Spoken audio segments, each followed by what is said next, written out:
Hello বন্ধুরা, দেখো বিনোদিনী পার্কে সেই টয় ট্রেনটা। তো দেখো টয় ট্রেনটা কত সুন্দর, এখনো চালু হয়নি।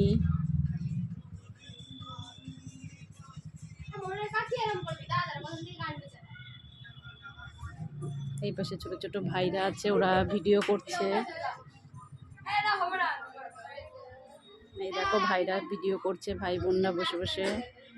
আর ওই দেখো আমার বান্ধবী ওখানে বসে বসে ভিডিও করছে। ওই দেখো, সত্যি খুব সুন্দর একটা জায়গা।